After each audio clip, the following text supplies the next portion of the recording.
You talked about the people being the kind of governing our sort of society, but with no experience of war.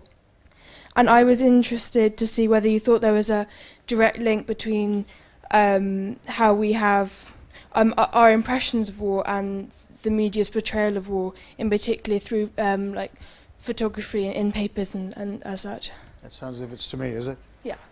I think we have a problem, and I think we also have a problem that that since 9/11, direct war reporting, wars today are wars among the people. You can't report them among the people, or you'll probably get your head knocked off. And this is what happened to Mary Colvin in February of this year. So what's happened is the war reporters, what Ernie Pyle did, what William Howard Russell did, what George Orwell did, is no longer being done.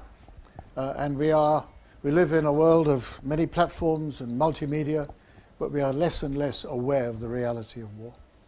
But most of the questions have got to be to the other guys, because I'm too old. Yes, sir. Thank you. Winston Churchill said that there's nothing more exhilarating than being shot at, provided you're not hit. And I think that goes some way to explain this ambivalent attitude among people who have experienced wars, that on the one hand, it was probably the most exciting and wonderful experience of their lives, while recognizing that war is also an absolutely horrible and obscene activity. Winston Churchill took part in the last full cavalry charge of the British Army towards the end of the 18th century. And 19th, I think. Sorry, 19th century, Yeah, beg your pardon. yeah. And it reminded me that when I was at Staff College, we had to read a gentleman called Clausewitz, who stated that war is the continuation of foreign policy by another means. And that seems to me to have made reasonable sense in the 19th century, when it was still possible to fight a war and to actually hope that you achieved something positive at the end of it. Yeah. I find it impossible to think of a war that's taken place in the last 100 years where anybody emerged better than when he started. And this seems to me to be a watershed. I can't explain the reasons for it, but maybe it's partly to do with the fact that in the 19th century, wars were generally fought remotely, and the public didn't know about the result until it was all over, and they didn't hear about the casualties until the troops came back 10% fewer than when they went. Since the last century, wars have become more and more in the public domain, and people like your good self have been able to report wars as they are going along, and therefore the public are far more conscious of the horrors of war, and at the same time there have been no discernible benefits from the war, and that has resulted in the attitude present that wars are totally obscene and totally pointless. What Churchill actually said was the exhilaration of being shot at without result.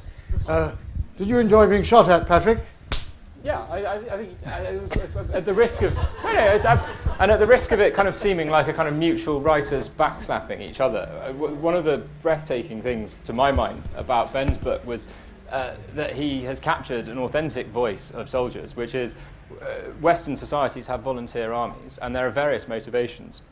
And Jeff has alluded to the United States Marine Corps, which I think does have a very distinct philosophy.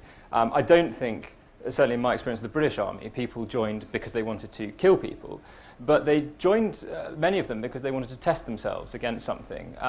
We are the kind of the laziest, least tested generation of a very long time. We've done nothing to prove ourselves compared to well, in my case, our grandfathers. And there's a great line in Fight Club, the book and the film, where the Brad Pitt character, alter ego character to Edward Norton in the film, says, "What can a man know about himself if he's never been in a fight?" This pampered life in front of a screen, everything on a plate generation. And I do feel lucky to have been among people who've sort of spent 7 months without electricity, without kind of food, testing yourself against something that other people have not. But of course, that is predicated on not being the guy that gets shot. And I was very lucky, and luck is all there is to it. Any thoughts? Next question. Oh, well, Yes, I yes, did go have on, a Jeff. thought. I mean, I think it's very interesting that you mentioned this cavalry charge, because I think from the First World War onwards, one of the strange things that happened is that the lot of the infantry soldier became very increasingly passive. So the dominant experience of the First World War soldier, it seems to me, so I've read, was to endure shelling. And it's that sort of strange combination where people have wanted to be tested on active duty, whereas a great deal of it is of soldiering is this awful passivity. And in the recent wars, this passivity has taken on some new level, and I think this is something that's come across so powerfully in all of the books. What the soldiers have found most intolerable is this thing of IEDs, whereby you go out on patrol, and I think Younger expresses this so brilliantly. He says, only the fact that the only proof that you've got of being alive is the fact that you hadn't been blown up 1 minute previously. And there's a bit in the Finkel book where he's talking about the disillusion that sets in, and he says, they were tired of waiting to be blown up. They were tired of being mortared every day at the COP. They were tired of being told they were winning when they weren't. Just that awful passivity of waiting to be blown up. It seems to me that might be the defining experience of the modern soldier. Any other? Oh, by the way, the Clausewitz of our time, since you mentioned Clausewitz, is a wonderful British general called General Sir Rupert Smith, and I'm sure his book, The Utility of Force, is here somewhere. It's been translated. It's the ultimate analysis of where we are with modern warfare. It's been translated into Arabic, Hebrew, and French. Yes, at the back. Good evening, gentlemen. Thank you for your comments. You mentioned some of the great war reporters of previous generations, people like Pyle and Hemingway and Gellhorn, and I was wondering if any of you had any thoughts on how the nature of war correspondence has changed, and whether what makes a good war reporter today is fundamentally the same as what made a good war reporter 50 or 100 years ago. Ben, you've got any thoughts? I've got too many thoughts. I'm not going to bore you with them. Well, I agree with Jeff. I think an extraordinary amount of first-rate reportage has come out of the Iraq and Afghanistan wars. And I think maybe what separates it from the reportage in this war from previous wars, and certainly from wars, say, from 1950 previous, is, there was a kind of implicit romance going on in the reportage from World War I and World War II. Even while they were acknowledging the horror and the futility, there was still this aroma of the 19th century lingering. But I think, starting with Michael Herr's Dispatches, which I think is one of the great American books, period, fiction, nonfiction, you started to get a different tone, a much more searching and maybe existential tone. So at least, in my limited reading, I think there is a difference. Patrick, what do you think of war reporters? You've seen us, you've been one. Yeah, I think there's an inherent difficulty in Afghanistan at the moment, which was alluded to, because it's very, very difficult to be there unless you are supported by ISAF. And as soon as you're supported by ISAF, no matter how hard you try as an embedded reporter, you will have a different perspective to a truly independent reporter. I think there are a couple of people out there who take huge risks, who do blog very independently. Michael Yon is an American who I think writes very credibly and maintains more independence than most. But this problem of people being co-opted, and I've seen it since I left the army when I went back as a civilian, as a reporter in inverted commas, you are suddenly handled far more, and how you can report impartially when that happens is a difficult question. It takes independence of mind, it takes steadiness under fire, and a huge amount of luck. I would never promote a book that I wrote, but in my book about the Bosnian War, there was actually an account of being the father of embedded journalism, because in the Gulf War I was actually embedded with the Queen's Royal Irish Hussars, the QRIH, also known as the queerest regiment in history. And what you're doing is you're trading freedom for access. This thing of embeddedness, I think, is very important, and certainly for photographers, part of the attraction of the Libyan conflict was that it was a sort of return to the Vietnam era, where you could just run around in this kind of cavalier buccaneering style. But of course, as the cameraman who was with Sebastian Junger in Afghanistan, Tim Tim Hetherington. Hetherington, paid the price for that. Just two things about these embedded, all the books coming out of Iraq and Afghanistan, they tend to be the product of embeddedness. Two things. One is whatever the sort of political views these reporters have of the war, they all end up being unanimous in their admiration for the incredible things that the soldiers are able to do. And then secondly, in the acknowledgements, what's striking to me is, I think because of the inevitable delay in the publication of the book, they all pay tribute to the army for being incredibly uncensoring and incredibly tolerant of criticism. That's the benefit of the delay in publication, as opposed to if you're a news journalist having to publish stuff every week or every day. And Tim Hetherington, of course, did the ultimate war movie on Afghanistan, Restrepo. Yeah. Fantastic. Yeah. Yes, sir. Yeah, I'd be interested. Microphone.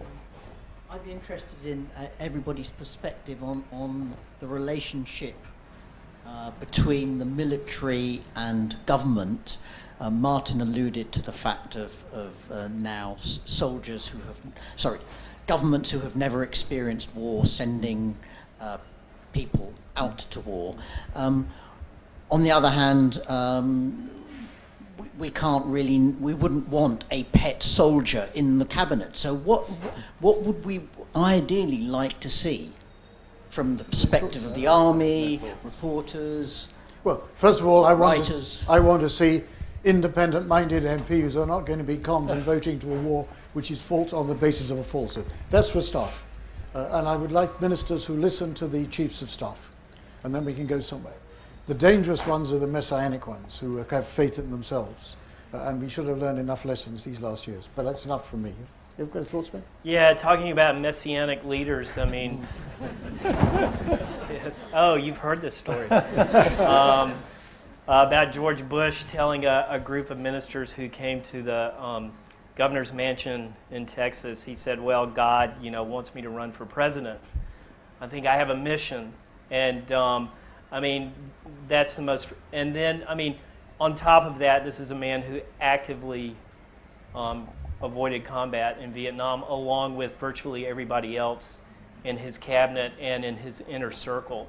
I mean, there's a hypocrisy going on here it goes beyond hypocrisy, and it becomes a kind of madness or schizophrenia. And I mean, I think in the United States, the military was completely hijacked by that particular government, with disastrous results. Any thoughts? You've met messianic leaders in your front line? Yeah, no, I mean, I can't remember who it was. My instinct says it was Clemenceau who said that war's too important to be left to generals. And we've somehow come in this complete circle where instead of politicians restraining generals, generals restrain politicians. And I think I'm right in saying that the individual who pushed hardest and in fact insisted on Lord Goldsmith's legal justification for the invasion of Iraq was the First Sea Lord. So you've got these politicians with no experience in the military champing at the bit, and you've got generals and admirals exercising caution. That's a strange place to arrive at. But I would not. I don't necessarily think that means we should be packing our executive and legislature with soldiers, because you can go far too far in the opposite direction, and you don't have to have been a doctor to run the health service. You don't have to have been a soldier to be in the Ministry of Defence. I think there needs to be a balance. Perhaps. Wouldn't you make rather a good MP? No. Yes. I wonder if the panel have a view on whether democracy is actually limiting the way that the Allied troops are fighting their war, because of the immediacy of the reporting and the impact it has on public opinion, which obviously leads then to changes in governments of those participating countries. Yeah? No, I have no thoughts. Well, I've got lots of opinions, but it's called the CNN effect. I see nothing wrong in that we are all aware of what's going on in that disordered world beyond our borders to an extent that we never were before, if we can take our eyes off Big Brother. And then we put pressure on our leaders to be aware of it themselves and to do something about it. If we had not taken any action in Bosnia, and we took it 3 years too late, even more people would have died than the 98,000 who did. And according to my UN friends there, 100,000 people were saved by the UN intervention who would not have been saved otherwise. I had a huge argument about this with Douglas Hurd in 1995 and 1996. and he called me a founder member of the Something Must Be Done Club. I think we're much better where we are in a democracy, that we, the voters, and the general public know what's being done in our name. Any thoughts? Well, I'd sign me up to the Something Must Be Done Club. I mean, one of the books that influenced me when I was starting to join the army was General Romeo Dallaire's Shake Hands with the Devil. Romeo Dallaire was the Canadian general in Rwanda at the time of the genocide there. And that's what happens when we don't do anything, when there's no political will, when we can't really be bothered.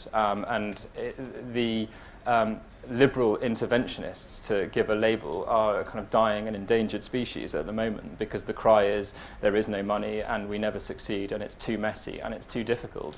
But I think in the society that we all live in, by dint of being sat here in Waterstones on Piccadilly, which is indescribably rich and privileged compared to some of the countries I've served in, perhaps we owe it back to the wider society to try and do what we can. In fact, one of the books I'm not promoting, I lay out the tests that have to be met before we use armed intervention by force.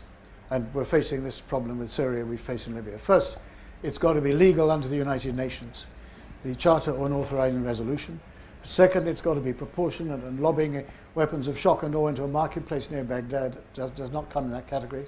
Third, it's got to be democratically supported. There's no soldier, there's no lonelier soul on earth than a soldier in an unsupported war. And lastly, it's got to be doable.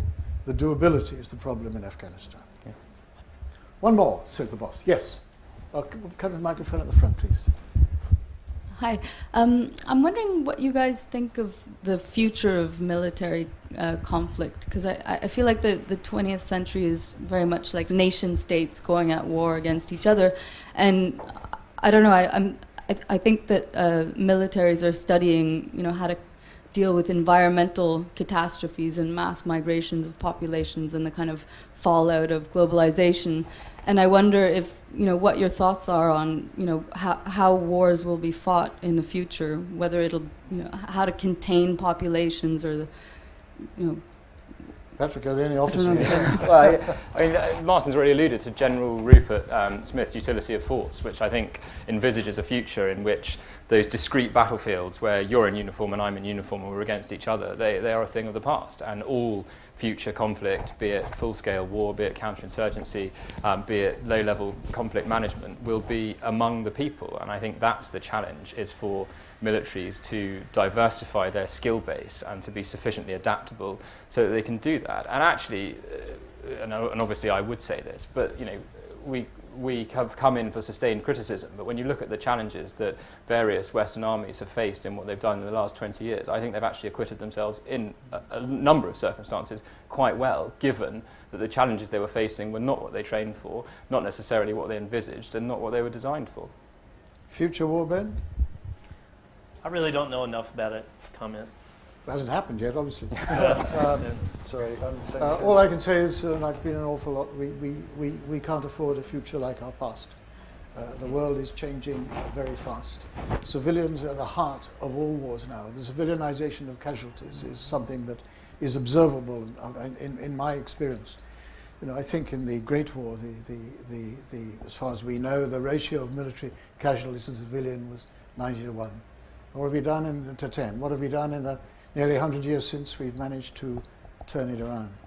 But anyway, you've got some fantastic authors here, and they're all going to sign their books, and thank you very much.